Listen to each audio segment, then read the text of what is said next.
السلام عليكم ورحمة الله وبركاته. ازيكم يا حبايب قلبي، عاملين ايه؟ اهلا بيكم معانا في قناة وليد مصطفى الميدي. انا النهارده طالع اتكلم بعد فترة ليست بالقصيرة، تمام؟ طالع اتكلم عن النادي الاهلي لان الموضوع شيق، الموضوع عطاني اريحية نفسية عالية وروح معنوية عالية ان انا اطلع اتكلم. النادي الاهلي يا جماعة كيان كبير، النادي الاهلي منظومة كبيرة، النادي الاهلي لعيبة كبار، النادي الاهلي عنده جمهور كبير ولا اروع. كل ده بقيادة بيبو الخطيب الأسطورة. وليه بنقول بيبو الخطيب؟ كان الكل بيشكر في قدراته في إدارة لعبة كرة القدم داخل النادي الأهلي. قال لك ده لا يصلح لإدارة كرة القدم جوه النادي، لكن كلاعب أسطورة.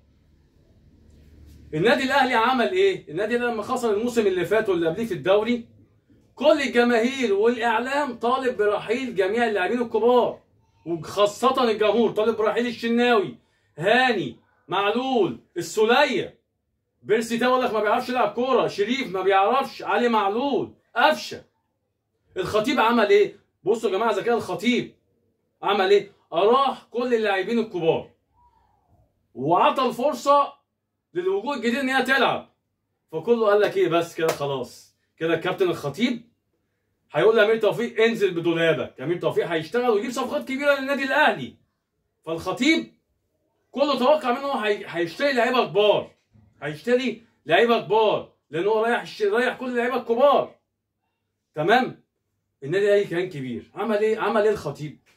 اراح كل اللعيبه الكبار لان الجمهور طالب بده وفي الاعلام طالب بده، لكن الخطيب ادار القياده بذكاء كبير جدا، بذكاء كبير جدا. كلنا توقعنا ان هيجيب صفقات كبيره من عيار التقيل، صفقات ليها اسم، لان الاهلي البطولات بتناديه دايما، الاهلي اسمه محفور في البطولات دايما. النهارده النادي الاهلي بيوصل لنهائي دوري ابطال افريقيا، لنهائي دوري ابطال افريقيا. الشناوي في اعلى مستوياته، محمد هاني ولا اروع،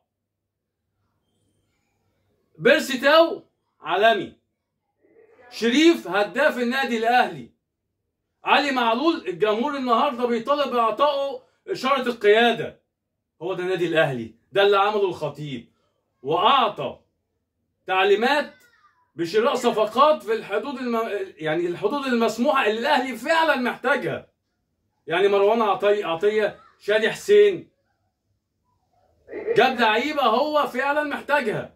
النهارده النادي الاهلي كان كبير، اللعيبه النهارده كلها بتأدي على مستوى عالي. الاهلي بيلعب في كل ماتش مش همه، بيلعب بره زي جوه، بيلعب بره ارضه زي جوه ارضه. هو ده النادي الاهلي، هو ده النادي الاهلي.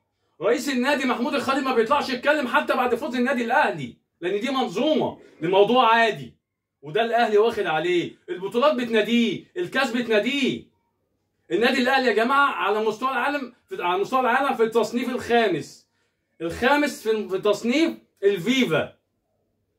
فلازم كلنا يا جماعه نرفع القبعه لمحمود الخطيب، زائد اعطاء الثقه والفرصه لمارسيل كولر باداره منظومه الكوره جوه الملعب وبره الملعب.